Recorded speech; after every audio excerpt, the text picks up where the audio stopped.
मेरा रोना निकल गया। और मेरा रोना जब निकलता है, मैं रोती ऐसे नहीं हूँ, ऐसे रोना, मेरा रोना ऐसा आता है, ऐसे मेरा रोना आता है। लिटरली मैं ऐसे करके रो रही हूँ। अक्षर डायरेक्शंस एंड ऑल ना बहुत बेकार है। भले ही मैं किसी जगह में 10 साल तक भी रह लूँ, अगर तुम मुझे फिर से बीच बाजार में खड़ा कर दोगे ना, तो मैं भूल जाऊंगी। मतलब यहाँ से नोएडा जाना है कि यहाँ से दिल्ली जाते हैं। मैं जैसे ही बैग रख रही हूँ, अपने दोनों के दोनों बैग रख रही हूँ, मेरे से रखे नहीं जा रहे हूँ। दैट कैब वाला भैया वाज लाइक, इधर दो, मैं खुद रखता हूँ। आई वाज लाइक, क्या कर रहा है ये, मेरे पे क्या गुस्सा कर रहा है। मुझे लग रहा है कि मुझे एग्जैक्ट रिएक्शन ऑफ कैब वाले भैया, ही वाज लाइक कि भीग क्यों रही थी, होता तो मैं इतना भीगती, बहुत ही ऐसी टू में। ये मैं भी ऐसे बोल रही हूँ कि भैया मेरे पास छाता होता तो मैं ऐसे मैं ऐसे बोलती। मैं वहाँ पे क्या बोल रही हूँ, भैया मेरे पास छाता होता तो मैं ऐसे भीगती क्या। मुझे कैब वाले भैया ठीक नहीं लग रहे हैं, ये मुझसे अजीब सी बातें कर रहे हैं। एंड गौरव वाज लाइक कि क्या बोला। Hi guys, welcome back to my YouTube channel. Hope you all are doing absolutely amazing today. Today it is going to be a story time video, and this story is a recent incident which has happened to me while I was traveling to Delhi from Dehradun. Okay, and मैंने सोचा कि मुझे ये ज़रूर share करना चाहिए just to create awareness also. if you कभी भी आप अगर ऐसी सिचुएशन में फंसते हो तो आपको क्या क्या करना चाहिए. So I gave audition for one of my art shoot, and उसका कंफर्मेशन आ जाता है कि मेरा ऑडिशन क्लियर हो गया है और कल मेरा शूट है. आज मुझे पता चल रहा है कि कल मेरा शूट है. तो मैं और गौरव देखते हैं कि मुझे कैसे जाना है. पहले तो मैंने आसपास के लोगों को फ़ोन किया, अगर कोई दिल्ली जा रहा हो तो मैं उनके साथ चले जाती. उसके बाद इज़ लाइक कि मैंने सोचा कि मैं कैसे जाऊँ. जब भी मुझे दिल्ली ट्रैवल करना होता है, क्योंकि मैं बहुत फ्रीक्वेंट दिल्ली ट्रैवल करती हूँ मेरे शूट्स की वजह से, जब से मैं देहरादून शिफ्ट हुई हूँ, तो मुझे ट्रैवल करना पड़ता है अपने काम के लिए दिल्ली. एंड जब भी मैं ट्रैवल करती हूँ ना, पहले मैं हमेशा कैब से ही जाया करती थी, and cab used to be my favourite mode of transportation इससे पहले. बट एक बार मैंने बस में ट्रैवल किया, एंड सिंस दैट टाइम बस has become like my favourite mode of transportation. क्योंकि भाई मैं स्लीपर बुक करती हूँ, उसमें मैं अच्छे खासे सो के चले जाती हूँ आराम से. मेरी जो नींद भी कंप्लीट नहीं होती वो भी पूरी हो जाती है. और कैब में तो इतना अनकंफर्टेबल हो रहा होता है कि लाइक सोने को नहीं मिलता है. बस में अगर आप स्लीपर बुक कर दो तो भाई इतना बढ़िया मज़ेदार एक्सपीरियंस रहता है मेरा. वो मैं बढ़िया सो के जाती हूँ. जब मैं पहुँच जाती हूँ तभी मुझे पता चलता है, तभी मेरी नींद उठती है बेसिकली कि मैं पहुँच गई हूँ अब. सो ऐसे ही हुआ. तो मुझे कोई मिला नहीं जाने के लिए, तो मैंने सोचा कि चलो बस बुक कर देते हैं. तो फिर मैंने नेक्स्ट डे की अपनी बस बुक कर दी. बस बुक करने के बाद मैंने देखा कि मुझे जाना था नोएडा, तो मैंने इसका जो ड्रॉप लोकेशन डाली थी वो मैंने डाला था नोएडा सेक्टर 62, ताकि मैं वहाँ पे उतर जाऊँ और वहाँ से अपनी कैब करके नोएडा अपने डेस्टिनेशन में पहुँच जाऊँ. सो व्हाट हैपेंड कि उस दिन दिल्ली में इतनी गंदी बारिश हो रही थी. लाइक मैं 7-8 साल दिल्ली में रहूँगी, लेकिन मैंने इतनी गंदी बारिश कभी वहाँ पर नहीं देखी जितनी उस दिन वहाँ पर बारिश हो रही थी. एंड बस वाले ने कर दिया मेरे साथ स्कैम कि उसने मुझे नोएडा सेक्टर में नहीं उतारा, बल्कि उसने मुझे उतार दिया अक्षरधाम पे. और अक्षरधाम पे बस ने बोला यहीं तक ही जाएगी ये बस एंड ऑल ऑफ दैट. तो मैं उतर गई वहाँ पे. And the moment I step out, भाई इतनी ज़्यादा गंदी बारिश हो रही है. मतलब 30 सेकंड्स के अंदर अंदर मैं पूरा भीग चुकी हूँ. ऑल्सो अगर आप लोग कभी अक्षरधाम में गए होंगे ना, तो आपको पता हो कि वहाँ पे ना पुलिस वाले ना ही कैब्स वालों को खड़े होने देते, ना ही अपनी पर्सनल व्हीकल वालों को खड़े होने देते, क्योंकि वहाँ पे ट्रैफिक भी होता है और पुलिस वाले वहाँ पे हमेशा रहते हैं, तो वहाँ पे वो खड़ा नहीं होने देते किसी को भी. और मैं वहाँ पे कैब बुक करने की कोशिश कर रही हूँ, मैं फ़ोन पे कुछ क्लिक कर रही हूँ, कुछ क्लिक हो जा रहा है, क्योंकि भाई मैं पूरी की पूरी गीली हो चुकी हूँ. वहाँ पे कोई कुछ खड़ा होने के लिए ऐसे भी नहीं था कि एक पेड़ भी नहीं था कि जिसके नीचे छाँव में जाके मैं बच जाऊँ. मैं वहाँ पे खड़ी हो रखी हूँ, मैं पूरी की पूरी भीग चुकी हूँ. And this moment I started panicking. मेरा रोना निकल गया. और मेरा रोना जब निकलता है, मैं रोती ऐसे नहीं हूँ, ऐसे रोना, मेरा रोना ऐसा आता है, ऐसे मेरा रोना आता. लिटरली मैं ऐसे करके रो रही हूँ अक्षरधाम पे. एंड मुझे लग रहा है कि मैं क्या करूँ. मैंने गौरव को कैसे ना कैसे करके कॉल किया कि यार मैं यहाँ पे फंस गई हूँ, बारिश हो रही, मेरी कैब नहीं हो पा रही है. And Gaurav also started panicking कि मैं इतनी दूर से क्या करूँ. He called few of his friends, मेरे फ्रेंड्स को, कि भाई निक्की वहाँ पे खड़ी होकर अगर कोई लेने जा सकता है तो प्लीज़ चल जाओ, वो बारिश में भीग गई है, उसकी कैब बुक नहीं हो रही है. और फिर मुझे लगा कि अगर कोई मुझे लेने भी आता है तो 1 घंटा ऑलमोस्ट किसी को लगेगा. तब तक मैं खड़ी होकर यहाँ पे क्या करूँगी, मतलब भीगूंगी इतनी देर तक बारिश में. तो आई डिसाइडेड, थोड़ा हिम्मत करके मैंने अपने आंसू साफ करे. जो बारिश में पता नहीं चल रहा था कि आंसू है कि बारिश का पानी है. मैंने अपनी कैब बुक करनी स्टार्ट करी. जैसे तैसे करके मैंने फ़ोन साफ़ किया, मैंने रैपिडो ऑन किया और मैंने अपनी कैब बुक करना स्टार्ट कर दी. 10 और 12 कैब मेरी कैंसिल हो चुकी थी. लकीली एक कैब मेरी बुक हो गई. और कैब वाले का मुझे फ़ोन आता कि आप कहाँ पे खड़े हो रखे हो. तो मैंने उसको बताया कि मैं अक्षरधाम के फुट ओवर ब्रिज के नीचे खड़ी हो रखी हूँ. अब मेरे डायरेक्शंस एंड ऑल ना बहुत बेकार है. भले ही मैं किसी जगह में 10 साल तक भी रह लूँ, अगर तुम मुझे फिर से बीच बाजार में खड़ा कर दोगे ना, तो मैं भूल जाऊंगी मतलब यहाँ से नोएडा जाना है कि यहाँ से दिल्ली जाते हैं, या दिल्ली यहाँ से जाते हैं नोएडा से जाते हैं, मुझे कुछ नहीं पता इस चीज़ के बारे में। भले मैं 100 बार उस जगह पे चली गई होंगी। तो कैब वाला मुझे पूछता आप कौन सी जगह पे खड़े हो, कि दिल्ली जाने वाले रास्ते पे खड़े हो के नोएडा जाने वाले रास्ते पे खड़े हो क्यों। मैंने कहा भैया मुझे नहीं पता है। बोला क्यों नहीं पता है, आप खड़ी और क्यों, आपको पता नहीं है। मैंने कहा मुझे नहीं पता है। मैंने बोला कि मैं नई हूँ यहाँ पे, मुझे नहीं पता है।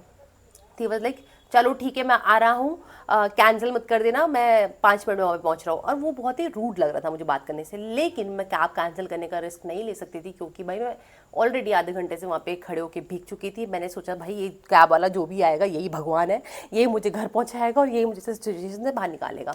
फिर कैब वाला आता है एंड कैब देखते जैसे मैंने नंबर देखा कि ये मेरी वाली कैब का है, मैं ऐसे भागी उसकी तरफ। एक तो मेरे पर लगेज था, 2 बैग्स लेके मैं चल रही हूँ, मेरे से वो घसीटा भी नहीं जा रहा, ऊपर से मैं रो रही हूँ। मैं रो के इतनी वीक हो गई थी कि मेरे से बैग भी नहीं घसीटा जा रहा था। फिर मैं जैसे तैसे करके कैब तक अपना बैग लेके गई एंड मैं आगे वाली सीट में अपना बैग रख रही थी।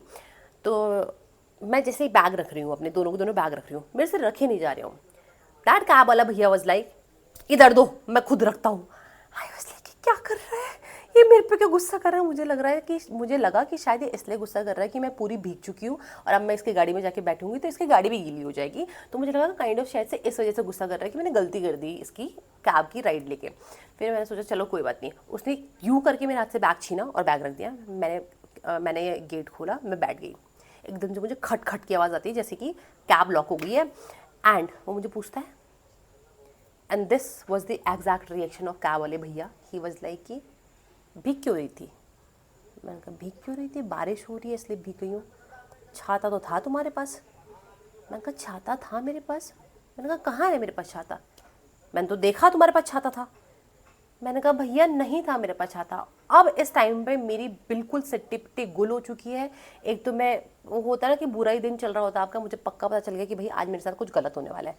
ही वॉज लाइक, मैंने कहा भैया अगर मेरे पास छाता होता तो मैं इतना भीगती, बहुत ही ऐसी टूम। ये मैं भी ऐसे बोल रही हूँ कि भैया मेरे पास छाता होता तो मैं ऐसे भीगती, मैं ऐसे बोलती। मैं वहाँ पे क्या बोल रही हूँ, भैया मेरे पास छाता होता तो मैं ऐसे भीगती क्या।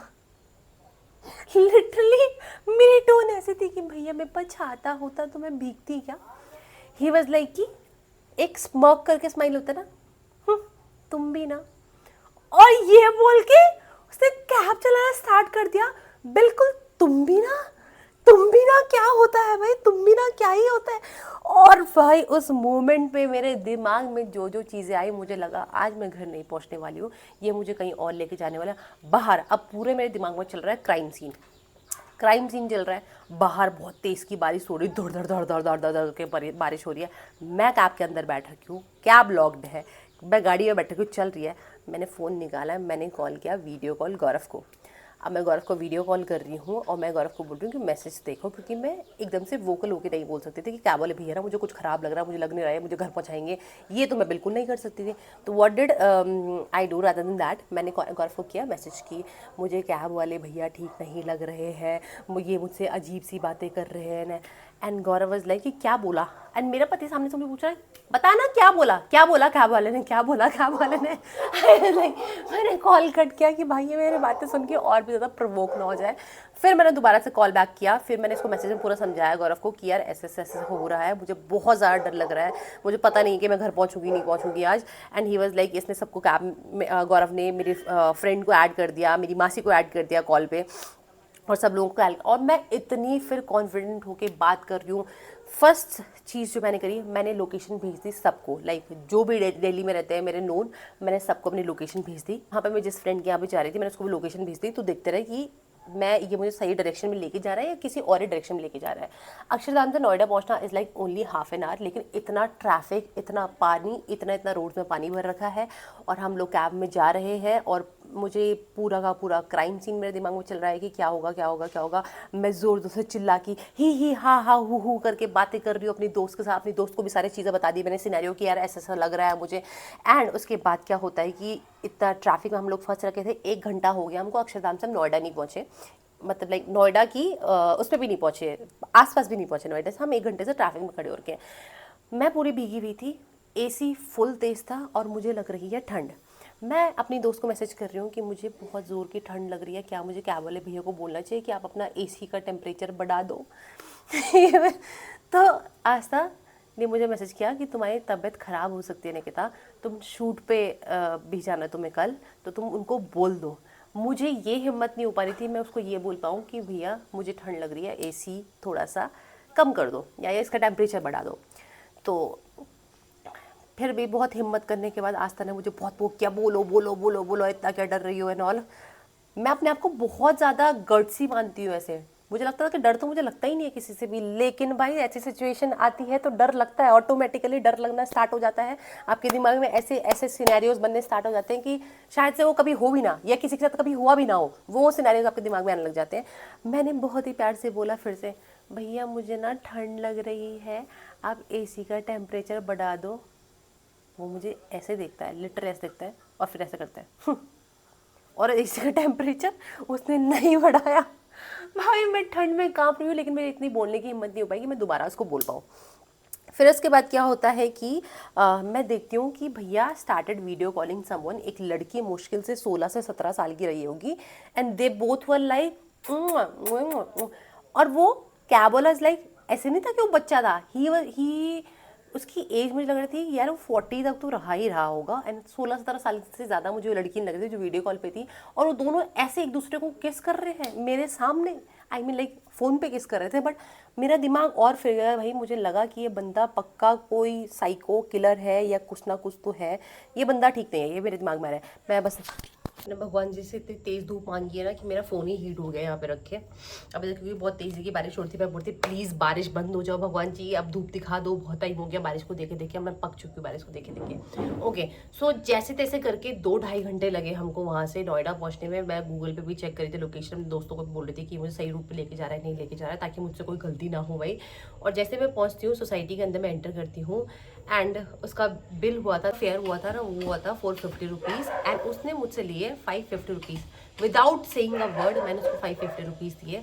मैं कैब से नीचे उतरी, मैंने अपना लगेज निकाला, एंड जब मैं सोसाइटी में एंटर भी कर रही थी ना, मैंने गलत एड्रेस बोला सोसाइटी के गेट में, ताकि भाई इस बंदे को पता ना चल जाए कि मैं कहाँ पे जा रही हूँ। एंड उसके बाद मैंने क्या किया कि अपना लगेज निकाला और मैं वेट कर रही हूँ बंदे का जाने का, ताकि ये निकले और तब जाके मैं ऊपर जाऊँ। ठीक है, बंदा निकलता ही नहीं है, 2 मिनट हो गए, 3 मिनट हो, और मैंने भी वहाँ पे फ़ोन चलाना स्टार्ट कर दिया, मैं भी कॉल पर बात करना स्टार्ट कर दिया मैंने दोबारा से। Okay, so the moral of the story is that कि आपको ना जब भी आप कैब में बैठते हो, डू नॉट पैनिक, हमेशा अपनी लोकेशन शेयर कर दो, जहाँ पे भी आप ट्रैवल कर रहे हो उन लोगों को तो पक्का ही भेज दो, और साथ साथ में अपने फैमिली और फ्रेंड्स को भी लोकेशन शेयर कर दो, क्योंकि भाई इतना सेफ नहीं है हमारी कंट्री, हम किसी पे भी ट्रस्ट नहीं करते। और देखा जाए कि कुछ नहीं होता ऐसे केसेस का, मतलब आप कितना भी कर लो, कुछ भी कर लो, नहीं होता ऐसे केसेस का कुछ भी। तो इसलिए अपनी लोकेशन शेयर करके रखो, अपनी सेफ्टी अपने हाथ में रखो भाई। एंड ऑल्सो कि जब भी आप कैब में ट्रैवल कर रहे हो तो हमेशा ना, अगर आपको ऐसे कभी लग रहा है कि ये कैब वाले सही नहीं लग रहे हैं, तो आप हमेशा कैब में कॉल करके बोलो कि यार मैं पहुंचने वाली हूँ, मैंने ना कैब की डिटेल्स भी शेयर कर दी है तुझे, नंबर भी शेयर कर दिया, और लोकेशन भी अपनी लाइव लोकेशन मैंने तुझे सेंड कर दी है। ये वाले मूव्स तो पक्का कर लो, है ना। और किसी ऐसे से बात करने की कोशिश भी करो, मतलब ट्राई करो कि आप कॉल पे हो कैब में जब भी ट्रैवल कर रहे हो, किसी अपनी फैमिली मेम्बर के साथ या अपने दोस्तों के साथ, किसी के साथ भी आप शेयर करते रहना। So that is it guys, thank you so much for watching this video, और story time video चाहिए तो do let me know. Bye bye, thank you so much for watching, see you next time.